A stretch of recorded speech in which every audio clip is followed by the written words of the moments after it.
What's next for you two? I'm taking Koichi home, with our parents there to keep an eye on her. I can make sure she actually rests. Hey, it's not like I'm some kind of prisoner. I'll be fine in a day or two. There's no need to go all the way home. That's what you always say. Everything's no big deal until you collapse. What if the Abyss attacks again? You're saying if I let you rest in a hotel, you're not gonna rush out the minute you hear the alarm? I won't. Triple promise I won't. Mm-hmm. Fine. On the off chance something like that were to happen, I might. But I'm a doctor. I have a duty to help people in need, no matter how hard or tiring the work gets. I guess you're right. But I don't have to like it. This reminds Paimon of when we first met. Except you were the one trying to stop Chaska from doing something dangerous. I'd do the same for anyone trying to put their life in danger. As a doctor, I don't want people to get hurt because of a rash decision. Then try to see things from my perspective. You clearly want to protect your patients. So can't you understand why your own sister would feel the same way about you? The two of you are the same, you know? I disagree. I understand the risks and costs of my decisions. Who wants to be like her?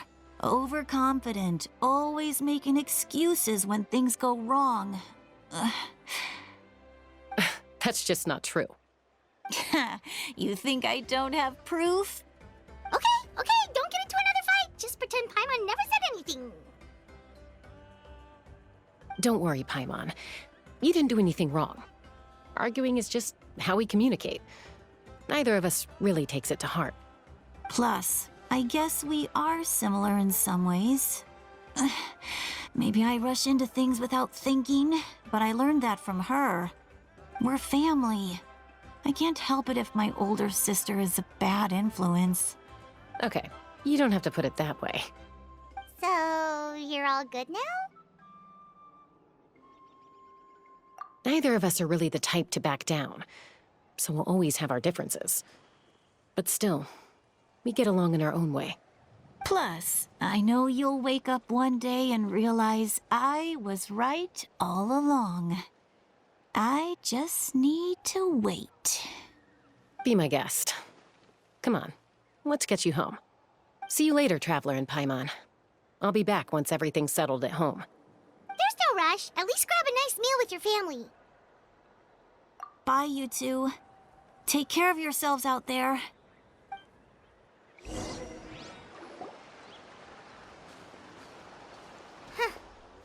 two will probably make up for real at some point, right?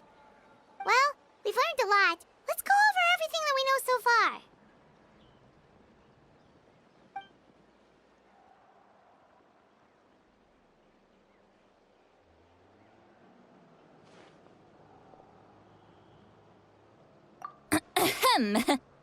Sorry for popping up out of nowhere. Again.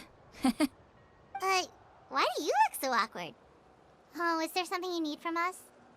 Okay, I won't beat around the bush. Oh, and I'm sorry for interrupting your rest. I'll treat you to some charcoal grilled steak to make up for it. Awesome! Just give us your orders! Hey, friends don't order each other around. I'm just here to share some news. Remember what we talked about before parting ways? Oh yeah, you mentioned how Auroron has always wanted to save Natlan, and something about his soul being fragmented. Paimon and the Traveler discussed it after you left, and we think Auroron is probably back with the captain. What do you think? I agree with your hypothesis. And just now, I confirmed it myself. Auroron came back. He helped the Masters of the Nightwind defend our camp. What? He came back? I told him to give up whatever he's doing, but he refused. He said they're just one step away from success, so there's no way he can back out now. Apparently, he came back to fulfill his duty to our tribe. When he left, he said it was because he still has a duty to Natlan as a whole. I'm surprised you let him go at all. I had to prioritize my tribe. Besides, the situation was intense. I couldn't focus on outside and inside threats at the same time. Plus, he was on guard. He knew I would try to go after him, so he made sure to keep his distance. I kept an eye out for a good opportunity, but it never came. All these years of calling me Granny, and I couldn't do a single thing for him in the end. Don't say that! Your tribe all raised him together, right? That couldn't have been easy. You're right. Seeing him come back reminded me of when he was little. Running around the tribe, dropping by random houses right and left. He's not only a child of the Masters of the Nightwind, but a child of Natlan. It's only natural for a child to want to do something for their family. Besides, Auroron is my apprentice. He might have a few tricks up his sleeve, but I guarantee I know every single one. Wait, what are you saying? Look. Remember how I said Auroron's soul is fragmented? This is the talisman I created to keep it stable. And this gem is what makes the talisman work. It just so happens that Auroron is due for a gem replacement. Since I can't get close to him, I put the new gem in a supply bag and asked Aoife to bring it to him. You guys know Aoife, right? No? Well, he's a pretty famous vet around these parts. He's always bringing me all sorts of things, and he happens to be very good friends with Auroron. Aoife doesn't know what's going on, so he agreed, no questions asked. Auroron would find the gem as soon as he opened the bag. He knows how important it is, so I knew he would make the switch. He probably suspected that I tampered with it. But here's the catch. The trick is on the bag. The moment he touched it, a portion of his memories were copied onto the old gem, which he no longer needed. That's amazing. You can do something like that? Most people can't, but I can. That trick he used to bring you to the Night Kingdom isn't anything special, by the way. My technique is much more subtle. He won't notice anything. So in other words, we have a whole backup of Auroron's memories in this gem. The kid thinks he can take me on? Like I wasn't the one who taught him everything he knows? That's amazing, Seat Lolly. Let's take a look right away. Once we get to the bottom of this, we can finally track him down. I know he thinks of me as his grandma, but do you think he'll get mad at me for this? You can be honest. That's a tough question. Paimon doesn't have a grandma, so she's not the best person to ask.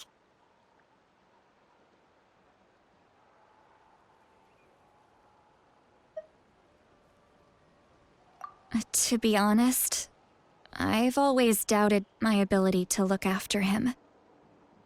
I didn't stop the ceremony all those years ago, and now I'm useless again. But if I stop here, it will haunt me until I'm 500 years old. Every night I'll wake up in a fit of anger. I don't scare that easy. Still, if I back away from this and something happens to Auroron, I would never forgive myself. I need to look at his memory. Even if he resents me, refuses to see me, or runs away for good, I don't care, and I won't blame him. A family does whatever it takes to protect their own. You sure you'll be okay? We can come with you if you want. Did you just say you'll come with me? Is that okay? We have a pretty good reason to see it too, don't we? Because, right, we need leads on the Fatui. You really mean it? Fine, you can come. Just promise me you'll see this through. No backing out. Got it? Don't worry, we're professional adventurers. Then I place my trust in your professionalism. All right, time to sneak into someone else's memory and engage in some, unwanted spying. You heard it here first. I wouldn't be doing this if I had any other choice. Are you ready?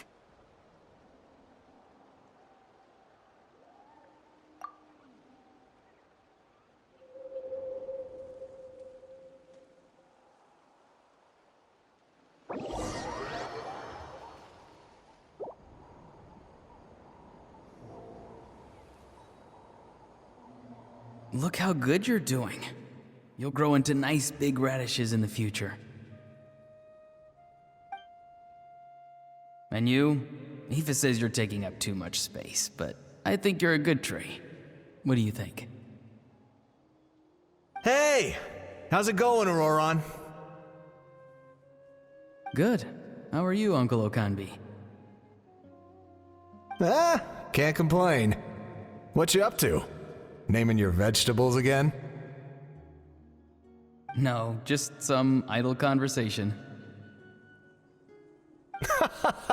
Sounds fascinating. What did they say? They told me you were coming and that you would take some produce with you. Only if you're offering. By the way, I ran into Aoife yesterday. He told me Chaska's fostering a saurian at his place. Said the thing trampled over a part of your radish garden. I hope you two didn't get into a huge fight. No, don't worry. I'll find a way for him to make it up to me. I've already wrapped your share of the produce. Here you go. You really knew I was coming. That's pretty amazing. Light up the smoke and you can see the path through the shadows. That's what everyone says.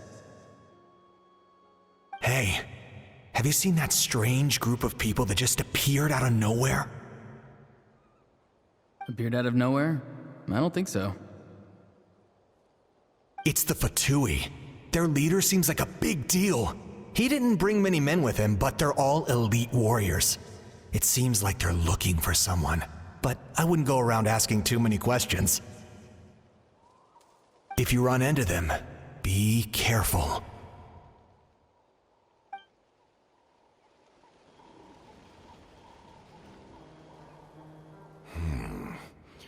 You're from the Masters of the Nightwind, are you not?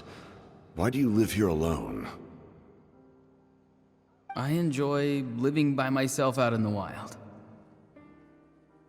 I guess you're from the Fatui, the one everyone's calling a big deal. Not an inaccurate description. I'm looking for someone who may be known to you. Citlali is her name. Granny? What does an Outlander want with her? I've heard the name. You have business with her?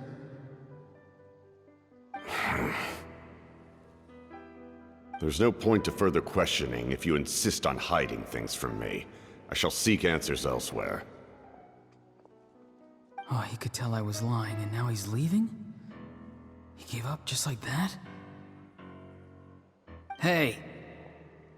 At least tell me why you're looking for Citlali. It's none of your concern. I have my own means of tracking her down. Why are the Fatui looking for her? What does she have to do with them? I can't just let them go like this. I have to figure out what they're planning.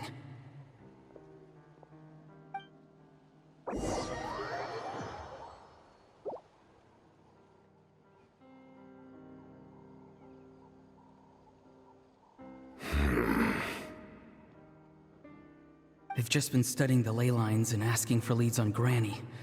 I can definitely rule out some sort of invasion. The situation has seen no true improvement. The Pyro Archon did not fulfill her promise.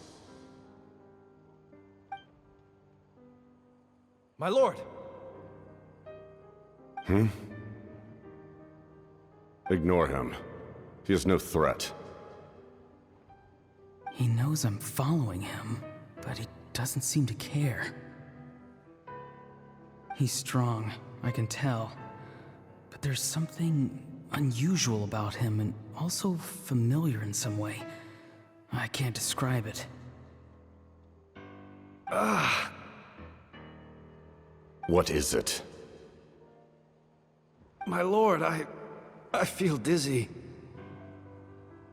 A ley line disturbance. Certain presences have been forced to wander outside their rightful realm.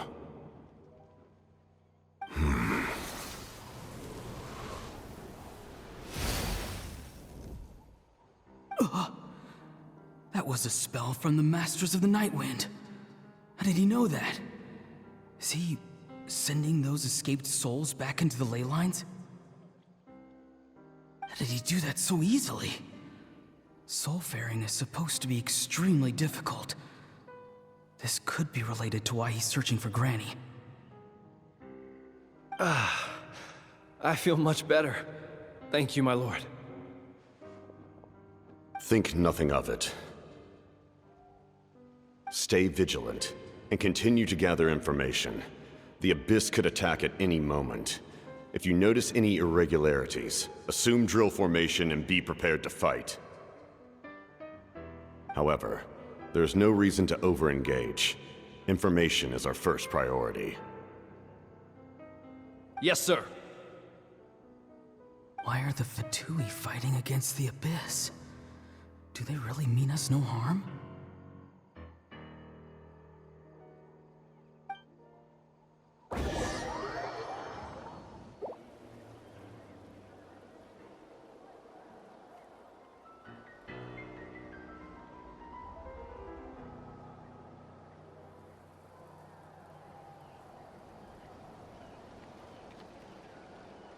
I've been following him this whole time and still they ignore me?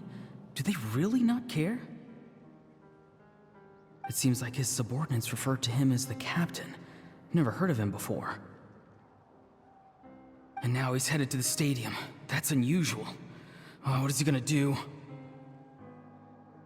You two, with me. Everyone else, wait here as instructed. Send word to the other teams to retreat immediately if this fails. Yes, sir! He's going inside? But the Pyro Archon is in there. What does he want with her? Forgive me, my lord. Allow me to check one more time. Do you truly wish to do this? The time for idle observation is over. It now falls on me to act. This nation is out of time. Yes, sir.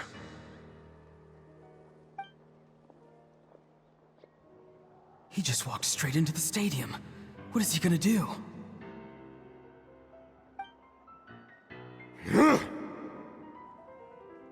They're both incredibly strong. How long will they have to fight until someone comes out on top?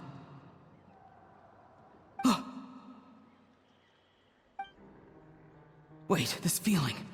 Just like the other day near the ley lines, it's faint, like a soul's trying to escape. Where is it coming from? Is that why he's looking for Granny? If he dies here, then all clues will be lost. I can't let that happen.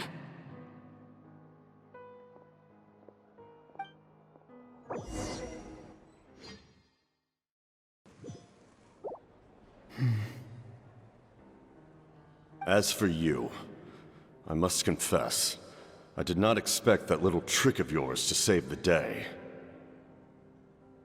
No matter how dense the fog, as long as the sun remains, we cannot turn day into night. She could have dispelled it. She simply chose not to. You don't have much time, and you're injured on top of that. What do you plan to do next? I'm beginning to see just how useful you may turn out to be. You heard something from here, didn't you?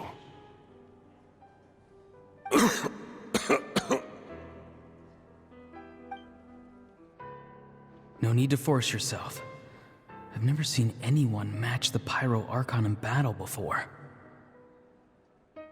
I didn't expect you to intervene at such a critical moment. You know I've been following you. Why didn't you stop me? When walking in the forest, it is only natural to encounter wild beasts. However, not every beast has the courage to come out and bite. And yet, one of those very beasts saved your life.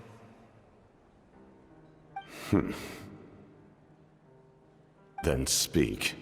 What do you want? I didn't save you because I wanted something.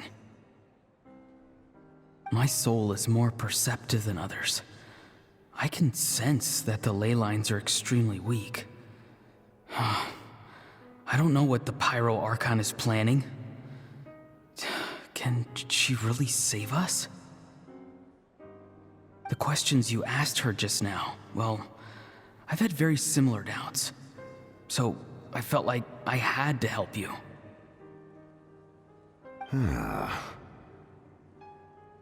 So, you can tell the truth. That was quite a reckless decision to make. I'm not sure you realize that. There's no turning back for me now. What I did back there is going to get me in a lot of trouble. You attacked the Pyro Archon in broad daylight, and I used my spell to save you. A single glance was likely all it took for her to recognize my tribe. So, we're in the same boat. You seem to care little for my thoughts on the matter. It's too late for that. Start from the beginning. Why are you looking for Citlali? Do you know her? Explain your relation to her first. I know you two are acquainted. It was obvious the moment I mentioned her name. Citlali is my elder and my teacher. She taught me everything I know. It's my duty to protect her. If you truly wish to protect her, you should have let me perish at the Pyro Archon's hand. Yet, you chose otherwise. Do I really need to tell you what that means?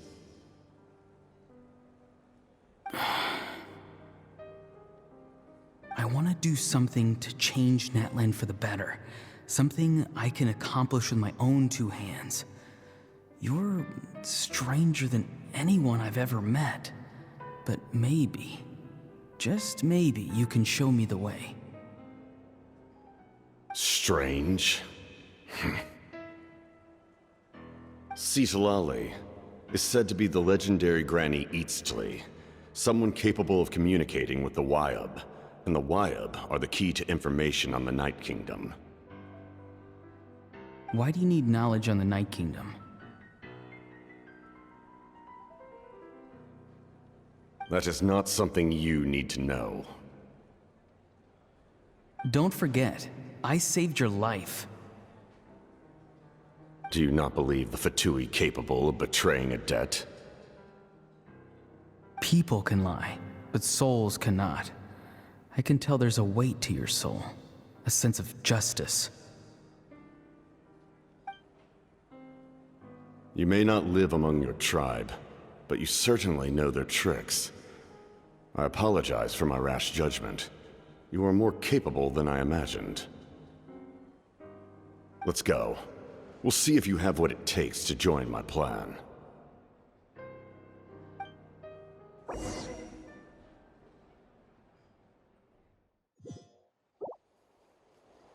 I see. Interesting approach. Worth trying, I think. Rather than weaving a net to protect the ley lines, this method would address the root problem by reconstructing the ley lines themselves. Woo!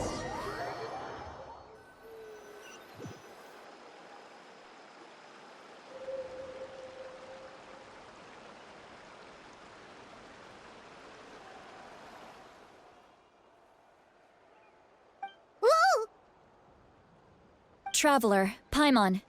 Are you two alright? Paimon's fine, just, a little dizzy.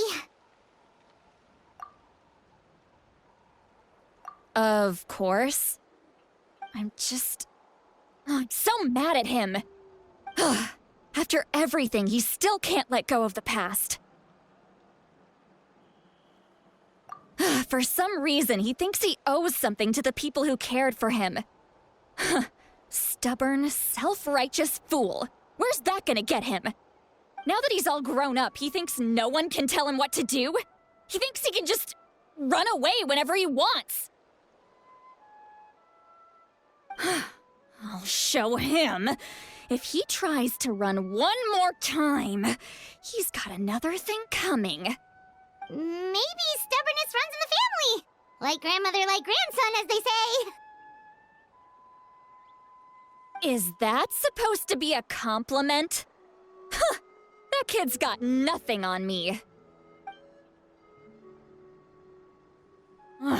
Anyway, back to what we just saw. I don't even know what to make of it. Yeah, the captain seriously wants to reconstruct the ley lines? What does that even mean? Something like the loom of fate, maybe? But how does that help with the abyss?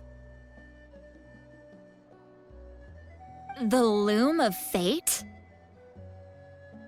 Oh, it's kind of hard to explain. Basically, it's a device from Conrio that has unbelievable power. Anyway, if he really wants to manipulate the ley lines, everyone in Natlan will be affected. Oh, this is big. Which means the captain has been honest from the very beginning. Auroron's memory proves that. Why is he so obsessed with saving Natlan? Oh, we've got to tell Moeka about this right away. Yes, she needs to know about this. Now.